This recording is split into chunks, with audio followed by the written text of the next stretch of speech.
दोस्तों, अगर आप स्टॉक मार्केट में इन्वेस्ट करते हैं या फिर इन्वेस्ट करने की सोच रहे हैं तो ये वीडियो आपके लिए बहुत ही ज़्यादा इंपॉर्टेंट है, क्योंकि इस वीडियो में मैं आपको बताऊंगा कि जो रिसेंटली जीएसटी रिफॉर्म्स हुए हैं उन रिफॉर्म्स का कौन से ऐसे सेक्टर्स हैं जिनके ऊपर बहुत पॉजिटिव इम्पैक्ट पड़ा है, कौन से ऐसे सेक्टर्स हैं जिनके ऊपर काफ़ी नेगेटिव इम्पैक्ट पड़ा है और कौन से ऐसे सेक्टर्स हैं या स्टॉक्स हैं जिनके लिए ये जो जीएसटी रिफॉर्म हुए हैं वो न्यूट्रल रहे हैं। तो अगर आपने इनमें से किसी सेक्टर या स्टॉक में इन्वेस्ट कर रखा होगा तो यहाँ से आप आइडिया ले सकते हैं कि भाई आपकी इन्वेस्टमेंट सही जगह पे है या फिर नहीं है। बाकी ये वीडियो सिर्फ एजुकेशनल पर्पसेस के लिए है, तो सिर्फ एजुकेशन के हिसाब से ही इसको देखिएगा। तो चलिए शुरुआत करते हैं। और सबसे पहले मैं आपको थोड़ा सा ओवरव्यू दे देता हूं कि जो जीएसटी में रिफॉर्म हुए हैं उसमें एक्चुअल में हुआ क्या है। देखिए, पहले क्या होता था, जीएसटी में बहुत सारे अलग अलग स्लैब होते थे, लेकिन अब गवर्नमेंट ने इसको सिंप्लीफाई करने के लिए मेनली 2 स्लैब कर दिए हैं, जिसमें एक स्लैब है 5% का, यानी बहुत सारे ऐसे प्रोडक्ट्स थे जिनके ऊपर 12% का जीएसटी लगता था, उसको घटाकर 5% कर दिया है। और कुछ ऐसे प्रोडक्ट्स हैं जिनके ऊपर 18% का जीएसटी लग रहा है। इवन बहुत सारे ऐसे प्रोडक्ट्स हैं जिनके ऊपर 18% का जीएसटी है। लेकिन गवर्नमेंट ने एक और नया स्लैब भी इंट्रोड्यूस किया है जो कि 40% का है। ये स्लैब पहले नहीं था, पहले मैक्सिमम 28% का स्लैब होता था, बट अब कुछ ऐसे प्रोडक्ट्स हैं जिनके ऊपर 40% का स्लैब लग रहा है। तो जिन सेक्टर्स या स्टॉक्स के ऊपर ये लग रहा होगा उनकी बैंड बजना समझिए तय है। और ये जो चेंजेस हैं ये अपने 22 सितंबर 2025 से लागू हो जाएंगे, यानी इसी महीने से लागू हो जाएंगे। तो आपको ये जो इम्पैक्ट होगा ये आगे आने वाले जो क्वार्टर्स हैं उनमें देखने को मिलेगा, उन कंपनीज के प्रॉफिट्स में देखने को मिलेगा, रेवेन्यू में देखने को मिलेगा। अगर पॉजिटिव होगा तो उनके प्रॉफिट्स रेवेन्यूज बढ़ सकते हैं, आप यहाँ से ये भी आइडिया ले सकते हैं। अगर नेगेटिव होगा तो उनके रेवेन्यूज और प्रॉफिट्स डाउन भी हो सकते हैं।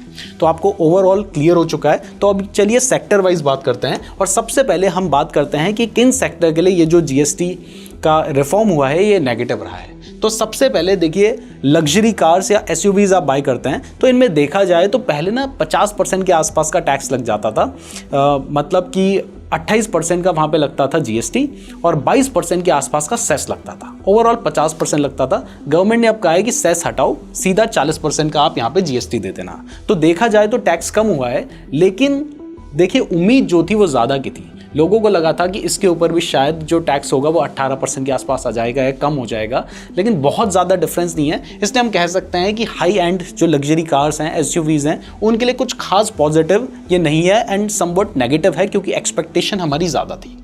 दूसरा सेक्टर है टेलीकॉम सेक्टर। इसमें पहले भी 18% लग रहा था, अब भी 18% लग रहा है, जो कि लोगों की डिमांड बढ़ती जा रही है। आपको पता है कि जो रिचार्ज प्लान्स हैं उनकी प्राइस बढ़ती जा रही है और ऊपर से फिर जीएसटी भी कम नहीं हुआ है और आज ये हमारी एक नेसेसिटी बन चुका है। तो इसलिए हम कह सकते हैं कि इन सेक्टर के लिए भी ये कुछ खास पॉजिटिव नहीं है, तो समवट नेगेटिव ही है।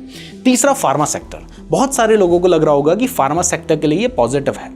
देखिए, बहुत सारी ऐसी दवाइयां हैं जिन पे गवर्नमेंट ने सीधा 0% जीएसटी कर दिया है, लेकिन वो लाइफ सेविंग ड्रग्स हैं जिनके ऊपर जो जीएसटी है वो 0% है, यानी कोई भी जीएसटी नहीं है, जो कि पॉजिटिव है। तो अगर कोई ऐसी कंपनी है जो सिर्फ उन मेडिसिन को बना रही है जो लाइफ सेविंग है और ज़्यादातर ऐसी मेडिसिन को बना रही है जिनके ऊपर 0% का जीएसटी लगता है, तो उस पर्टिकुलर कंपनी के लिए तो ये पॉजिटिव होगा, लेकिन ओवरऑल सेक्टर के लिए ये कुछ खास पॉजिटिव नहीं है। इवन कह सकते हैं नेगेटिव है, क्योंकि कुछ ऐसी दवाई भी हैं जिनमें हाइक हुआ है जो कि उतनी नेसेसरी नहीं होती हैं, तो उनके ऊपर हाइक हुआ है। तो जो कंपनीज उस टाइप की मेडिसिन बना रही है उनके लिए नेगेटिव इंपैक्ट पड़ेगा, यानी हम कह सकते हैं कि मिक्स्ड इंपैक्ट है। तो आपको पर्टिकुलर कंपनी टू कंपनी देखना पड़ेगा कि वो कंपनी क्या प्रोडक्ट बना रही है और उसके ऊपर कौन से वाला जीएसटी लग रहा है, 5% लग रहा है या ज़्यादा लग रहा है, ये आपको चेक करना पड़ेगा। अब ये जो नेगेटिव सेक्टर की बात चल रही है, तो इसमें मैं आपको कुछ ऐसे प्रोडक्ट्स या चीज़ें बता देता हूँ जिनके ऊपर जीएसटी सीधा 40% हुआ है। तो यहाँ से आपको सिंपल आइडिया मिल जाएगा कि अगर आप किसी ऐसी कंपनी में इन्वेस्टेड हैं या इन्वेस्ट करने की सोच रहे हैं जो इनमें से किसी प्रोडक्ट को सेल करती है,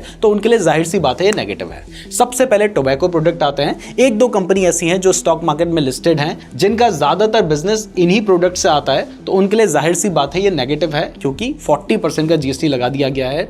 बट एक और सरप्राइजिंग चीज है कि जो companies cold drinks, soft drinks बेचती हैं उनके ऊपर भी, एनर्जी ड्रिंक्स वगैरह भी आ गया, उनके ऊपर भी गवर्नमेंट ने 40% का जीएसटी लगाया, तो उनके लिए भी ये नेगेटिव है। अब देखिए, 40% जीएसटी लगने का साफ साफ मतलब यह है कि उन चीजों की जो प्राइस होगी वो बढ़ जाएगी, कंपनीज को बढ़ानी ही पड़ेगी। तो इससे या तो लोग उस चीज को नहीं खरीदेंगे या फिर कम खरीदेंगे, जिससे उनके रेवेन्यूज कम होंगे, रेवेन्यू कम होंगे, प्रॉफिट कम होंगे, तो आगे उनके शेयर की प्राइस भी घट सकती है। ये सारा लॉजिक यहाँ पर है। अब बात करते हैं पॉजिटिव सेक्टर की। अब देखिए, ऑटोमोबाइल सेक्टर में बहुत सारे अच्छे चेंजेस भी हुए हैं। जो कंपनीज 1200 सीसी से कम की कार ज्यादा सेल करती हैं, यानी उनका रेवेन्यू ज्यादा आता है 1200 सीसी से कम की गाड़ियों से, तो उनके लिए बहुत अच्छी राहत है, क्योंकि वहां पर 28% से जीएसटी घटाकर 18% पे कर दिया है, तो कार्स की जो प्राइस होगी उसमें एक अच्छा डिफरेंस देखने को मिलेगा।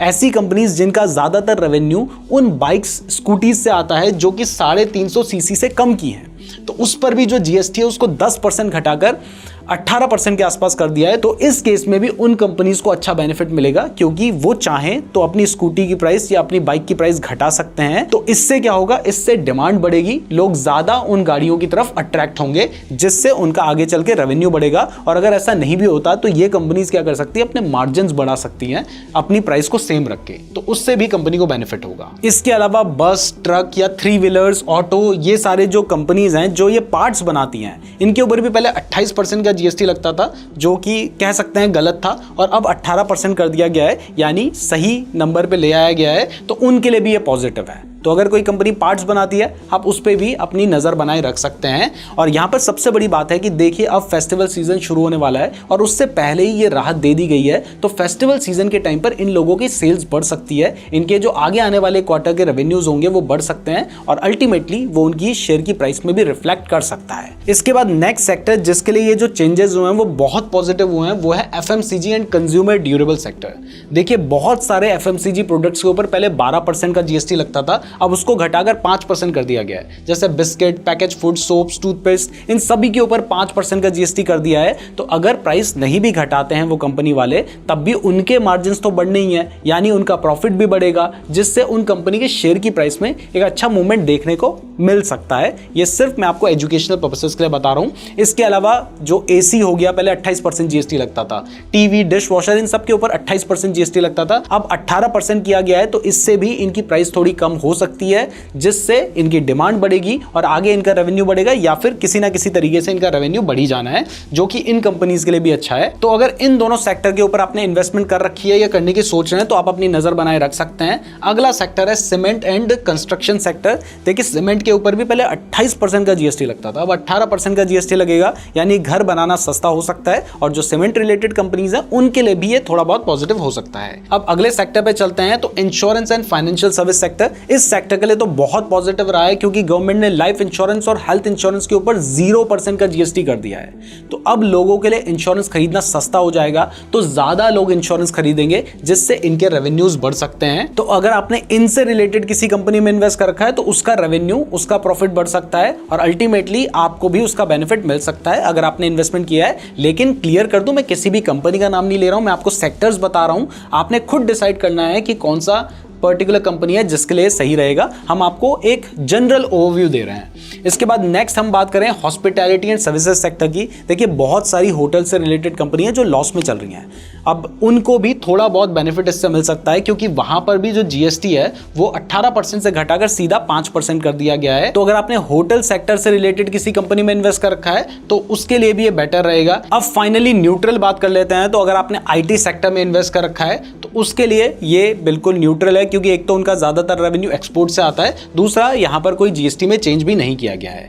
अगर मीडिया एंड एंटरटेनमेंट सेक्टर की बात कर लें, तो मूवी टिकट्स के ऊपर जो जीएसटी है उसको घटा के 5% किया गया है, जो कि पॉजिटिव है। लेकिन अगर किसी मूवी का टिकट 100 रुपए से महंगा है, तो वहां पर वही 18% का जीएसटी है, तो कोई खास इंपैक्ट आपको देखने को नहीं मिलेगा। इसके अलावा डीटीएच और केबल सर्विसेज के ऊपर भी 18% का जीएसटी है, तो उनके लिए भी सेम रहेगा। अगर ईवी सेक्टर की बात करें, तो वो पहले से ही 5% के स्लैब में चल रहा था, तो उसमें कोई चेंज नहीं हुआ है, तो उसमें भी कोई खास बेनिफिट नहीं देखने को मिलेगा। अब फाइनली अगर ओवरऑल मार्केट की बात करें, तो देखिए, कल भी मार्केट कुछ खास नहीं बढ़ा था, आज भी मार्केट थोड़ा बहुत नेगेटिव ही चल रहा है, और फॉरेन इंस्टीट्यूशंस ऑलरेडी बहुत लंबे टाइम से सेलिंग करते आ रहे हैं, जिसकी वजह से मार्केट बढ़ नहीं रहा है। यानी मार्केट के ऊपर जो जीएसटी में चेंजेस हुए हैं, इनका कोई खास इंपैक्ट देखने को नहीं मिला है। बट मैंने आपको बताया है कि आगे आने वाले टाइम में इससे जब कंपनी की सेल्स बढ़ेंगी, रेवेन्यू बढ़ेगा, तब जाके हमें इंपैक्ट देखने को मिल सकता है। और सबसे बड़ी बात है कि अभी और भी जियोपॉलिटिकल रीजंस चल रहे हैं, ट्रम्प टैरिफ चल रहे हैं, जिस वजह से भी मार्केट थोड़ा नेगेटिव नेगेटिव चल रहा है, ऊपर से हमारा जो इंडियन रुपीज है उसकी वैल्यू भी डेप्रिशिएट हो रही है। तो बहुत सारे रीजंस हैं जिसकी वजह से हमें